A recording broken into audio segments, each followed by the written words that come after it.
क्या आपने कभी सोचा है कि हमारे जीवन की सबसे बड़ी चुनौतियां ही हमें सबसे गहरे सबक सिखाती हैं? कभी कभी जब हम मुश्किल हालातों में फंस जाते हैं तो हमें लगता है कि हम अकेले हैं, कि हमारे सवालों का कोई जवाब नहीं है। लेकिन अगर हम सही नजरिए से देखें तो हर परिस्थिति हमें कुछ सिखाने आई होती है। आज मैं आपको एक ऐसी प्रेरणादायक कहानी सुनाने जा रहा हूं जो न सिर्फ आपके दिल को छू लेगी बल्कि आपके सोचने का नजरिया भी बदल देगी। यह कहानी सिर्फ एक साधारण कथा नहीं है, बल्कि यह जीवन के गहरे सत्य को उजागर करती है। तो चलिए आज हम बुद्ध की एक अनमोल कहानी के माध्यम से यह समझने की कोशिश करते हैं कि जीवन के सबसे कठिन सवालों का जवाब हमें कहां और कैसे मिलता है। तो आइए जीवन बदलने वाली कहानी शुरू करते हैं। दोस्तों, एक युवक ने अपने जीवन में सफलता प्राप्त करने का दृढ़ संकल्प कर लिया। बड़ी लगन और धैर्य के साथ उसने आश्रम से शिक्षा प्राप्त की। शिक्षा की समाप्ति के बाद उसने नौकरी खोजना प्रारंभ कर दिया ताकि पारिवारिक जिम्मेदारी का निर्वाह वह बहुत ही अच्छे तरीके से कर सके। इतनी अच्छी शिक्षा प्राप्त करने के बाद भी उसका यह दुर्भाग्य रहा कि उसे कहीं भी काम नहीं मिला। नौकरी की तलाश में वह जगह जगह भटकता रहा, खूब प्रयास किए, किंतु हर स्थान से उसे निराशा ही मिली। अच्छी बात यह थी कि युवक ने मात्र किताबी शिक्षा ग्रहण नहीं की थी, अपितु जीवन में कैसे धैर्य रखा जाए यह भी सीखा था। यही वजह रही कि वह हर परिस्थिति का सामना बड़े ही अच्छे तरीके से कर लेता। लेकिन कब तक यह करता, हर एक संघर्ष की सीमा होती है। दोस्तों, यह बात सत्य है कि जब तक सफलता नहीं मिलती है तब तक आपकी मदद करने कोई नहीं आता है। आप दर दर की ठोकरें खाते रहेंगे, पर कोई पूछने वाला नहीं रहेगा कि आप कैसे हैं, आप परेशान हैं कि नहीं हैं। यह कोई नहीं आपसे पूछेगा। यह जीवन की सच्चाई है। हां, लेकिन जब आप कामयाब बन जाएंगे, जब आपके पास पैसा रहेगा, तो 10 से 20 लोग आपके आगे पीछे घूमते रहेंगे। तो तमाम तरह के लोग आपसे रिश्ता भी रखना चाहेंगे। तब दूर के लोग भी आपसे कहेंगे कि आप उनके बहुत ही करीबी रिश्तेदार हैं। हर कोई आपसे एक झूठा रिश्ता लेकर जोड़ने लगेगा। ध्यान रहे, जो लोग आपके पैसे को, आपकी कामयाबी को देखकर आपसे जुड़ते हैं, वह कभी भी आपके अपने नहीं हो सकते। जो मुसीबत के समय में जब आप निर्धन हैं, गरीब हैं, लाचार पड़े हुए हैं, उस वक्त कोई अगर आपको सहारा दे, उस वक्त कोई अगर आपके साथ खड़ा रहे, तो समझ लीजिए कि वही आपका सच्चा और अपना साथी है। और ऐसे लोग दुनिया में केवल 1% से भी कम होते हैं, जो आपकी गरीबी में, जो आपके कठिन वक्त में आपका साथ दें। लेकिन आप सबसे ज्यादा उन लोगों के लिए परेशान रहते हैं जो कभी आपके अपने हैं ही नहीं। वह युवक हार थक के परेशान होकर के एक रास्ते से गुजर रहा था। रास्ते में उसे से एक आश्रम दिखाई पड़ा। उस आश्रम के बाहर एक महात्मा अपने शिष्यों को ज्ञान का उपदेश दे रहे थे। वे सभी शिष्य उन बौद्ध महात्मा के उपदेशों को बड़े ही ध्यान और शांतिपूर्वक सुन रहे थे। वह युवक वहीं पर रुक गया। उसने सोचा कि ऐसा क्या यहां पर चल रहा है जो कि लोग बहुत ही शांतिपूर्वक उन महात्मा का उपदेश सुन रहे हैं। उस युवक के भी मन में जिज्ञासा जाग गई कि चलकर हम भी देखते हैं कि वहां पर क्या हो रहा है। और वह युवक भी धीरे धीरे कदमों से आगे बढ़ते हुए आश्रम की तरफ चल पड़ा। वह पास में ही एक आम के पेड़ के पास बैठ गया और महात्मा के द्वारा कही हुई बातों को ध्यान से सुनने लगा। महात्मा कह रहे थे, जब किसी चीज की नई शुरुआत होती है तो सबसे पहले सब कुछ खत्म हो जाता है। जब इस सृष्टि की रचना हुई थी तो सबसे पहले सब कुछ समाप्त हो गया था। उसके बाद एक नई सृष्टि की रचना हुई।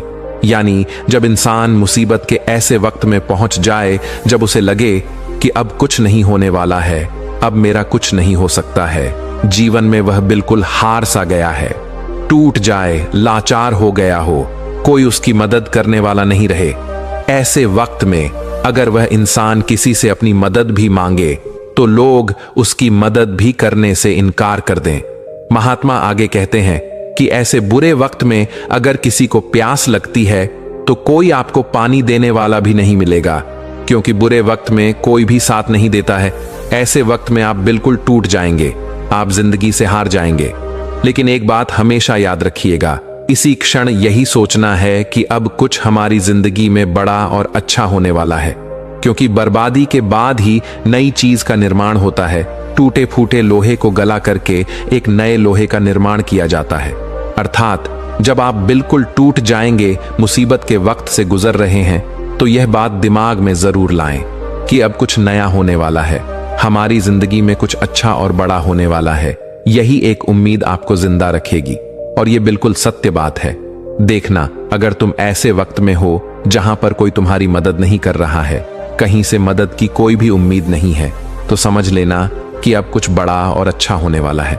क्योंकि जितना आप टूट सकते थे, अब आप टूट गए हैं। इससे ज्यादा आप नहीं टूट सकते। ऊपर वाला आपको जरूर कुछ बड़ा देने वाला है। यही सब बोल करके गुरुजी अपने उपदेश को विराम देते हैं। बोलते हैं कि शिष्यों, आज के लिए बस इतना ही। अब तुम सब दूसरे दिन इसी समय पर आना, फिर हम आगे की बात करेंगे। सभी शिष्य अपने अपने आश्रम में चले जाते हैं। तभी अच्छा समय देख करके वह युवक उन महात्मा के पास आता है और कहता है कि महात्मा, मैं पीछे से आपका पूरा उपदेश सुन रहा था और मुझे बहुत ही अच्छा लगा। मैं बिल्कुल टूटा हुआ इंसान हूं। मैंने पढ़ाई भी की, हर जगह नौकरी की तलाश में घूम रहा, पर मुझे कहीं भी नौकरी नहीं मिली। मैं दर दर के ठोकरे खा रहा हूं, पर कुछ भी हासिल नहीं कर पाया। लेकिन आपने जो बातें बोली, उससे मुझे कुछ काम करने की हिम्मत मिली और आपकी बातें बिल्कुल सही हैं। तब वह महात्मा उस युवक से कहते हैं कि युवक, तुम अपनी समस्या को मुझे बताओ। तब वह युवक कहता है कि हे महात्मा, मैंने आश्रम से शिक्षा प्राप्त की, उसके बाद हम घर पर आ गया और हमारे घर पर पैसों की जरूरत थी, जिसकी वजह से हम बाहर कमाने के लिए निकल पड़े। लेकिन मैं जहां पर भी नौकरी की तलाश में गया, मुझे वहां से नौकरी नहीं मिली, जिस वजह से मैं बहुत ही परेशान है। गुरुवर, कृपया मेरा मार्गदर्शन करें ताकि मैं अपने जीवन में सफलता की नई बुलंदियों को हासिल कर सकूं। फिर वह बौद्ध महात्मा उस युवक से कहते हैं कि आज हम तुम्हें कुछ छोटी छोटी बातें बता रहे हैं, जिन्हें अगर तुम अपनी जिंदगी में अपनाते हो तो तुम्हें सफल होने से कोई नहीं रोक सकता, और हर सफल व्यक्ति यही करता है। मैंने बहुत से लोगों को शिक्षा दी है, लेकिन मेरे जो शिष्य मेरी इन 7 बातों को अपने जीवन में अपना लिए, वह आज अपना नाम इस संसार में कमा रहे हैं। महात्मा उस युवक से कहते हैं कि अगर तुम्हें सफल होना है तो तुम्हें सबसे पहले अपने गुणों को पहचानना है, और यही तुम्हारी सफलता पाने की पहली आदत होनी चाहिए। वह युवक कहता है कि गुरुदेव, अपने अंदर के गुणों को कैसे पहचाने? तब वह महात्मा उस युवक से कहते हैं कि गुणों को पहचानने का मतलब यह है कि अपने अंदर की प्रतिभा को पहचानो। कुछ भी कार्य करने से पहले सबसे पहले तुम अपने अंदर की प्रतिभा को पहचानो। हर एक इंसान में एक अलग प्रतिभा होती है। अगर वह अपनी प्रतिभा के हिसाब से काम करे तो जीवन में उसे सफल होने से कोई नहीं रोक सकता। मैं तुम्हें एक उदाहरण के माध्यम से समझाने का प्रयास करता हूं। अगर मैं तुमसे यह पूछूं कि यह आम का पेड़ है जो तुम्हें दिखाई दे रहा है, अगर मैं इस पर सभी जानवरों को चढ़ने के लिए बोलूं कि इस पेड़ पर सबसे पहले कौन चढ़ेगा? चलो मान लेते हैं यहां पर बंदर, भालू, हिरण, हाथी, घोड़ा, गिलहरी, सभी लोग आ गए। तो अब तुम मुझे यह बताओ कि इस पेड़ पर सबसे पहले कौन चढ़ेगा? तो वह युवक कहता है कि महात्मा, इस पेड़ पर तो गिलहरी सबसे पहले चढ़ जाएगी, वह झट से ऊपर तक चढ़ जाएगी। इसके बाद बंदर चढ़ जाएगा, लेकिन घोड़ा नहीं चढ़ सकता, हाथी नहीं चढ़ सकता, तमाम जानवर इसमें फेल हो जाएंगे। तब वह बौद्ध महात्मा कहते हैं कि तुमने बिल्कुल सही कहा। यही हाल हम सबकी भी जिंदगी में होता है। हम सबके भी अंदर एक अलग अलग प्रतिभा होती है, लेकिन हम उस प्रतिभा को पहचानने का प्रयास ही नहीं करते हैं। हम सब अपनी प्रतिभा के हिसाब से चलते ही नहीं हैं। हम लोगों के हिसाब से खुद को ढालने का प्रयास करते हैं और हम औरों जैसा बनने लगते हैं। इस दुनिया में जितने भी सफल लोग हुए हैं, अगर तुम उनको ठीक ढंग से पहचानोगे तो तुम पाओगे कि वह अपनी प्रतिभा के हिसाब से काम किए हैं, तभी वे आगे चलकर अपनी जिंदगी में कामयाब हुए हैं। हर कोई इस पेड़ पर नहीं चढ़ सकता। ठीक उसी प्रकार तुम सबसे पहले अपने अंदर के प्रतिभा को पहचानो। तुम यह देखो कि तुम किस चीज में माहिर हो। अगर तुम अपनी प्रतिभा के हिसाब से काम करोगे, उस प्रतिभा को पहचान लोगे, तो तुम जिंदगी में बहुत आगे जाओगे। फिर तुम्हें सफल होने से कोई नहीं रोक सकता है। लगभग 98% लोग यही करते हैं कि वे दूसरों जैसा बनने का प्रयास करते हैं।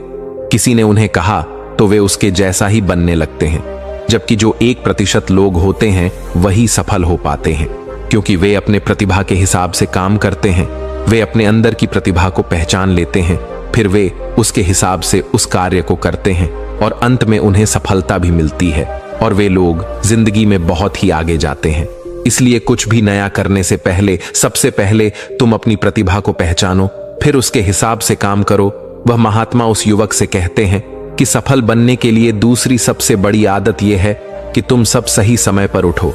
अगर तुम सब सुबह 3 घंटे पहले उठ जाते हो, अगर तुम 4 बजे उठ जाते हो या 5 बजे भी उठ जाते हो, तो तुम्हारे पास बहुत ज्यादा समय बच जाएगा अपने कार्य को करने का और तुम उन तमाम लोगों से आगे निकल जाओगे जो लोग देर सुबह सोकर उठते हैं। उन्हें आलस्य और बीमारियां घेर लेती हैं। अगर तुम भी देर सुबह उठोगे तो तुम भी उन्हीं के जैसा बन जाओगे।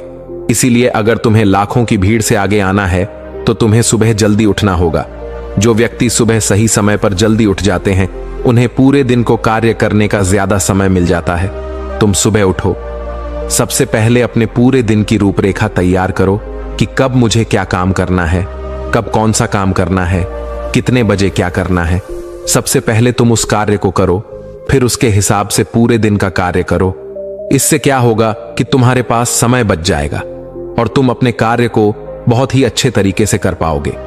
जो लोग यह कार्य नहीं करते हैं वह जब अपना कुछ कार्य पूरा कर लेते हैं, खाली बैठ जाते हैं, तो वह यह सोचते हैं कि अब उन्हें क्या करना चाहिए।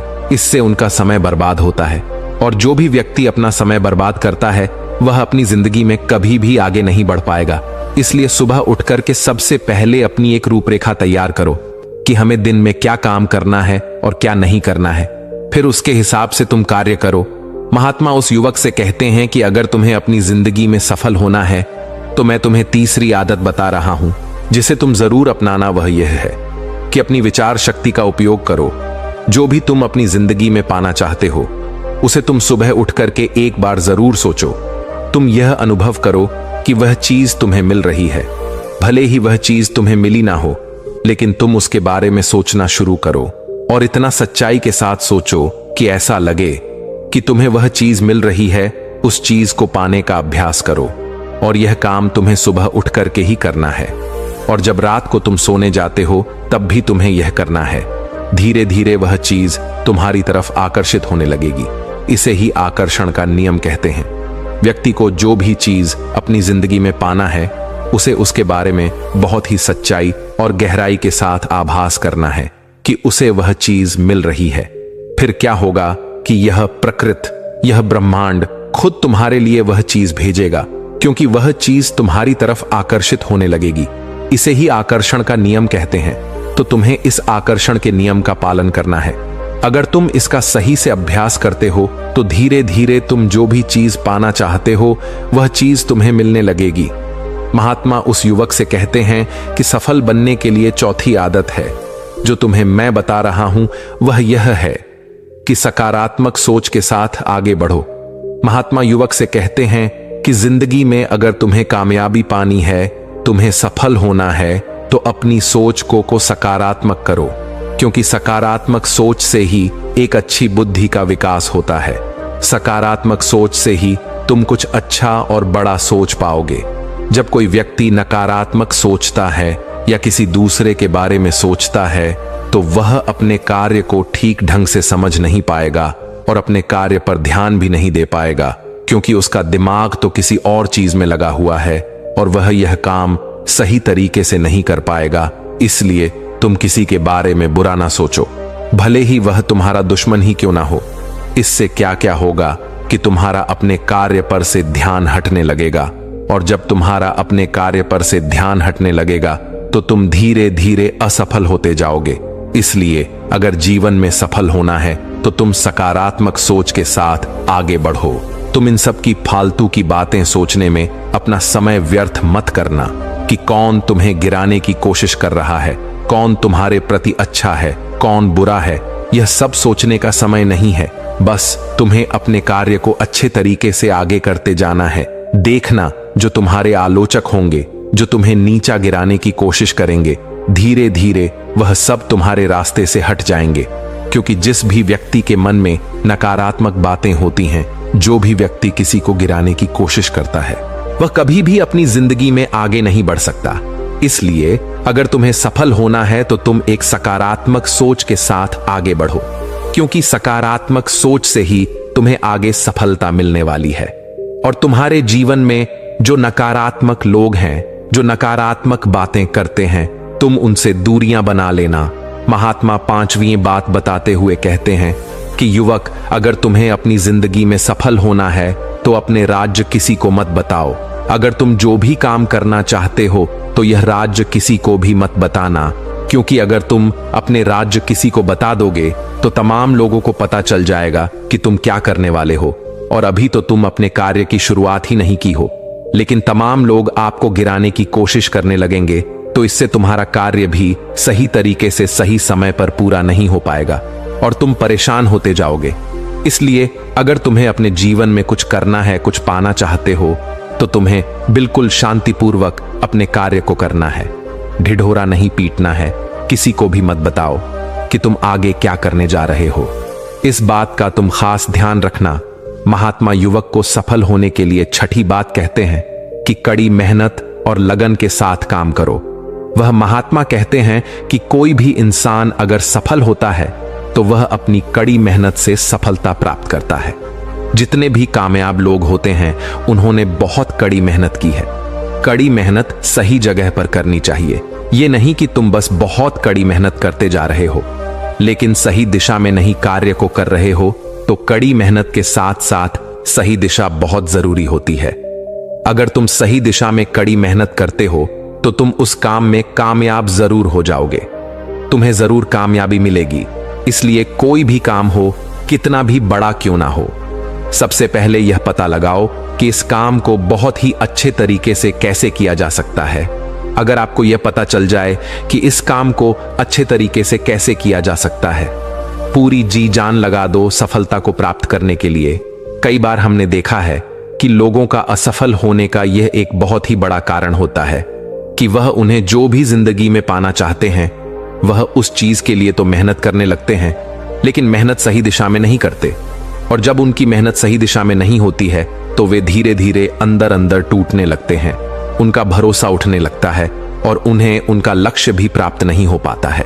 इसलिए तुम्हें जो भी कार्य को करना है, तुम्हें जो भी लक्ष्य पाना है, सबसे पहले उस लक्ष्य को पहचानो कि इस लक्ष्य तक कैसे पहुंचा जाए तो तुम जरूर सफल हो जाओगे। एक उदाहरण देता हूं कि मान लो ये सामने जो पहाड़ दिखाई पड़ रहा है, अगर मैं तुम्हें इस पहाड़ पर चढ़ने को बोलूं, अगर तुम सीधे चढ़ोगे तो तुम कभी भी इस पहाड़ पर नहीं चढ़ पाओगे। लेकिन अगर तुम इस पहाड़ पर चढ़ने के लिए एक अच्छा रास्ता खोजो कि सबसे जल्दी और आसान तरीके से इस पहाड़ पर चढ़ा कैसे जाए, पहाड़ पर तो तुम बड़ी आसानी से चढ़ जाओगे।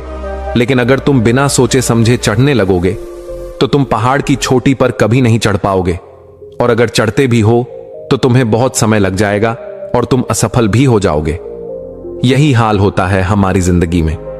हमें जो भी लक्ष्य को प्राप्त करना है, सबसे पहले उस लक्ष्य के बारे में सोचो और तुम यह पता लगाओ कि इस लक्ष्य तक कैसे आसानी से पहुंचा जाए।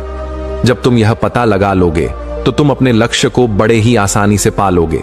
इसलिए कठिन परिश्रम के साथ साथ सही दिशा जरूर होनी चाहिए। महात्मा उस युवक को सफलता प्राप्त करने के 7वां और अंतिम सूत्र बताते हुए कहते हैं कि युवक, तुम्हें अपने शरीर का भी बहुत ख्याल रखना है और अपने शरीर के ख्याल के लिए तुम्हें योगाभ्यास और योग की क्रिया करनी है। अगर तुम योग की क्रिया करते हो तो तुम्हारा दिमाग संतुलित रहेगा, और जब तुम्हारा दिमाग संतुलित रहेगा तो ही तुम अपने कार्य पर अच्छे तरीके से ध्यान दे पाओगे। योग की क्रिया करने से तुम्हारे अंदर का आलस्य भी दूर हो जाएगा, क्योंकि आलस्य इंसान का सबसे बड़ा दुश्मन होता है। इसलिए योगाभ्यास करके तुम अपने आलस्य को भी दूर कर दो। ठीक उसी प्रकार जब तुम अपने दिमाग को एक जगह पर केंद्रित कर लोगे, अच्छे मन के साथ कार्य करोगे, तो तुम्हें सफलता जरूर मिलेगी, क्योंकि तुमने अपनी पूरी ऊर्जा एक दिशा में लगा दी है। और जब तुम अपनी पूरी ऊर्जा एक दिशा में लगा दोगे तो उसका परिणाम तुम्हें अच्छा देखने को मिलेगा। इसलिए तुम दिन में ध्यान की क्रिया, योग्य की क्रिया जरूर करो। इससे तुम्हारा दिमाग संतुलित रहेगा, तुम्हारा दिमाग बहुत अच्छे तरीके से काम करेगा, और जब तुम्हारा दिमाग संतुलित रहेगा, बहुत अच्छे तरीके से काम करेगा, तो ही तुम कुछ नया और अच्छा सोच पाओगे, तभी जाकर तुम्हें सफलता भी मिलेगी। इसलिए मेरी इन बातों को ध्यान रखना। इसलिए युवक, सबसे पहले तुम जाओ, यह पता लगाओ कि तुम किस चीज में माहिर हो, फिर तुम उस हिसाब से कार्य करो। और मेरी इन बातों को याद रखना। वह युवक उन महात्मा को प्रणाम करके वापस अपने घर आ जाता है और वह यह सोचने में लग जाता है कि वह किस चीज में माहिर है। पूरे 15 दिन तो यह सोचने में लगा देता है कि वह किस चीज में माहिर है। बाद में उसे पता चलता है कि वह तलवारबाजी की क्रिया में बहुत ही माहिर है, इसलिए वह तलवारबाजी पर बहुत अभ्यास करता है और वह एक कामयाब तलवारबाज बन जाता है। उसकी ख्याति दूर दूर तक फैल जाती है। फिर एक दिन पड़ोसी देश के राजा उसे अपने यहां सेना में नौकरी के लिए बुला लेते हैं और वह व्यक्ति अपनी स्वेच्छा से उस राजा के प्रस्ताव को स्वीकार भी कर लेता है और वह उनके यहां नौकरी के लिए सेना में भर्ती हो जाता है। राजा उस युवक को बहुत ही मान सम्मान से सम्मानित करते हैं। अब उस युवक का परिवार बहुत ही अच्छे तरीके से अपना गुजारा करने लगा। दोस्तों, सच्ची खुशी बाहरी चीजों में नहीं बल्कि हमारे भीतर संतोष में बसती है। इच्छाएं असीमित होती हैं, लेकिन जब हम जो पास में है उसी में संतुष्ट रहना सीख जाते हैं, तभी वास्तविक शांति और आनंद मिलता है। जीवन में संतोष ही सबसे बड़ा धन है। दोस्तों, उम्मीद है कि आपने आज की इस वीडियो से जरूर कुछ ना कुछ सीखा होगा। तो इस वीडियो को लाइक और अपने दोस्तों के साथ शेयर करना ना भूलें। हमें ऐसे ही सपोर्ट करने के लिए चैनल को सब्सक्राइब और घंटी बटन को जरूर दबा दें। तो चलिए मिलते हैं एक और वीडियो में। तब तक के लिए अपना ख्याल रखें। धन्यवाद।